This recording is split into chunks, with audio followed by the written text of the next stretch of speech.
كيف تتبع النبي لا يقرأ ولا يكتب؟ السلام عليكم ورحمة الله وبركاته، حيا الله الجميع، أهلا وسهلا ومرحبا. اليوم إن شاء الله تبارك وتعالى عندنا استكمال في ردودنا على الشيخ الكبير على المهدوي أبو الاختبارات. اليوم إن شاء الله نأخذ مسألة جديدة يطرحها ويستشكل فيها على أهل السنة والجماعة، ألا وهي كيف أن النبي صلى الله عليه وسلم لا يقرأ ولا يكتب. كيف تتبع النبي لا يقرأ ولا يكتب؟ هاي واحدة من المعجزات. يعني المعجزة مالته يقرأ ويكتب لو ما يقرأ ويكتب؟ لا، المعجزة انه ما يقرأ وما يكتب. شو انتم معجزاتكم بالعكس؟ هذاك يوم اسال واحد اقول له النبي مسموم مات مسموم يقول لي معجزة، ما يعرف يقرأ ويكتب معجزة.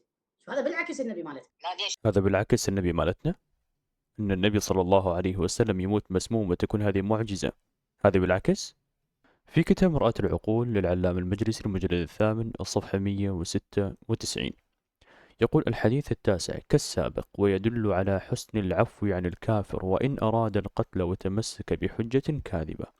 وظاهر أكثر الروايات أنه صلى الله عليه وآله وسلم أكل منها، أي أكل من الشاة المسمومة، ولكن بإعجازه لم يؤثر فيه عاجلا سم. وفي بعض الروايات أن أثره بقي في جسده صلى الله عليه وسلم حتى توفي به بعد سنين، فصار شهيدا، فجمع الله بذلك بين كرم النبوة وفضل الشهادة. فتبين لنا بأن العلام المجلسي كذلك أن المعجزات بالعكس، المعجزة عنده أن النبي صلى الله عليه وسلم مات من أثر ذلك السم الذي بقي في جسده. لا ليش؟ هاي القرآن يقول هيجي. شو يقول ما يعرف يقرأ ويكتب معجزة؟ اي وين هاي الآية؟ حلوة هاي الآية جديدة، تفضل.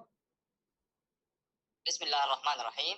وما كنت تتلو من قبله من كتاب ولا تخطه بيديك إذا لارتاب المبطلون.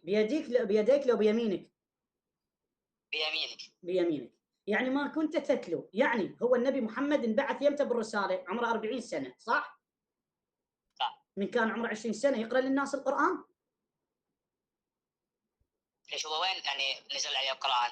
بس بال دقيقة 20 سنة خليك. بعد ال 40. اي جاي اقول لك، هو جاي يسألك انا من عمره 40 سنة وبعثه، يعني من 20 سنة نازل عليه القرآن؟ ما نازل، فهل كان يقرأ للناس؟ لا. فما كنت تتلو الكتاب. أحسنت. ما شاء الله عليك يا شيخ علاء، هذا الذكاء وراثة ولا اكتساب؟ تقول أن المراد وما كنت تتلو من قبله من كتاب ولا تخطه بيمينك والقرآن الكريم. مع الأسف أن علماءك ما يوافقونك على هذا الكلام. يقول جعفر السبحاني في كتاب معالم النبوة في القرآن الكريم الصفحة 325: وفي نفس الآية دليل بارز على أن الهدف منها هو نفي مطلق التلاوة والكتابة عنه صلى الله عليه وسلم، حيث عطف على الجملة الأولى: وما كنت تتلو من قبله من كتاب ولا تخطه بيمينك. فجعفر السبحاني وهو من كبار علماء الإمامية يقول بأن المراد بهذا نفي مطلق التلاوة والكتابة عن النبي صلى الله عليه وسلم وليس عن القرآن الكريم.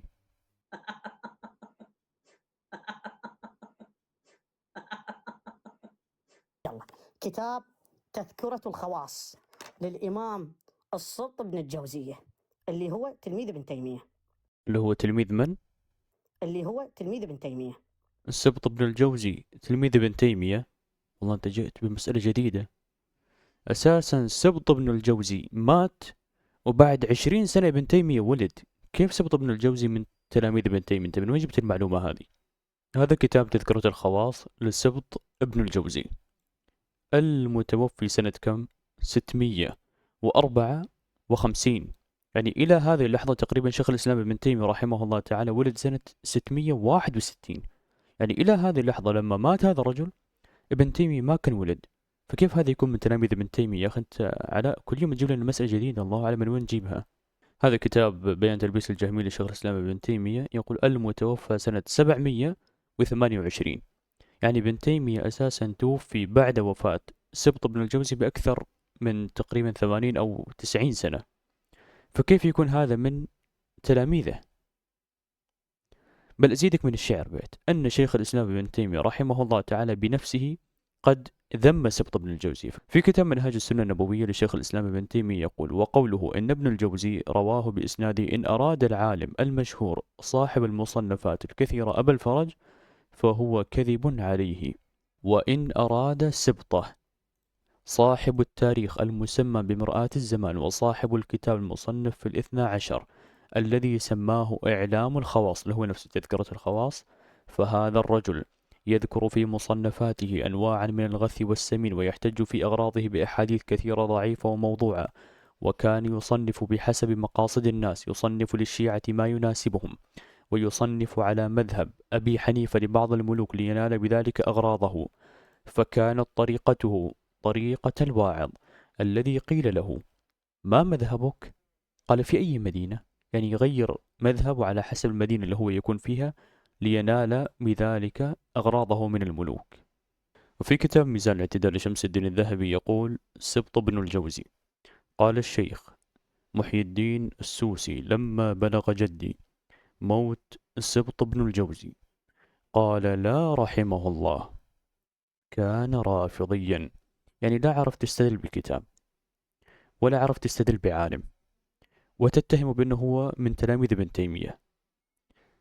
يعني أنا بودي أساعدك، ودي أقول ترى الشيخ علاء يفهم، لكن أنت دائما تحرجني يا شيخ علاء. أنا ودي أساعدك، أنا أتمنى لو أقدر أساعدك، لكن أنت بعد مش معنى شوي أعرف كيف تستدل يا أخي. وفي الختام هذه دعوة أنا أقدمها، دعوة إن شاء الله لطيفة أنا أقدمها للشيخ لشيخهم علاء المهدوي لمناظرة بيني وبينه في أي قناة هو يختارها، أهم شيء تكون قناة محايدة، في أي وقت هو يختاره، في أي موضوع هو يختاره كذلك، وأنا أقبل معه تماما. طبعا تكون الشروط معروفة، عدم التجاوز على الرموز، وأهم مسألة أنك تتكلم بمصادر، لأن طريقتك هذه يا علاء أصبحت مكشوفة للجميع. هو على فكرة لا يضحك عليكم بقضية المصادر اللي هو يريدها، وعندك في كتاب تاريخ الطبري وكذا، غالبا لن تجدوا هذا الكلام في المصدر الذي هو أورده، وإن وجدتم احتمال أساسا صاحب الكتاب بنفسه مضاعف الرواية لكن هو ما قرأ لكم التعليق، وإن فعلا كان الكلام موجود تجدها رواية ضعيفة. فلا يضحك عليكم بهذه الأساليب، وادعوه للمناظرة. وصدقني يا شيخ علاء، أنت عاجلا أم آجلا ستناظرني، عاجلا أم آجلا، سواء اليوم غدا بعد سنة بعد سنتين بعد 3 سنوات، أنت راح تناظر بتناظر. فليش ما تستعجل على نفسك؟ لأن أنت كل ما تتأخر هذا شيء مو في صالحك أبدا، بالعكس بل هذا في صالحي أنا، لأن ولله الحمد كل يوم أتطور أكثر، كل يوم أتعلم أكثر، كل يوم أجهز في المصادر هذه أكثر، بينما أنت ما تزداد إلا سخافة وما تزداد إلا ضعف، ونفس الإشكالات اللي كنت تطرحها قبل 5 أو 6 سنوات ما زالت تطرح اليوم، وما في أي تطور، بل بالعكس مستواك أصبح متردي أكثر فأكثر. فهذه والله نصيحة سني خذ بها، لأن بعد سنين ممكن أنت الآن ما تقبل صح، ولكن بعد سنين لما المتابعين يزيدون أكثر ستضطر أنك توافق، ورغما عن أنفك، وإن ما وافقت ستكون هاربا في أعيني. فاستغل الفرصة الحين وتفضل لهذه المناظرة، وأنا أنتظر منك الجواب إن شاء الله يا شيخ علاء.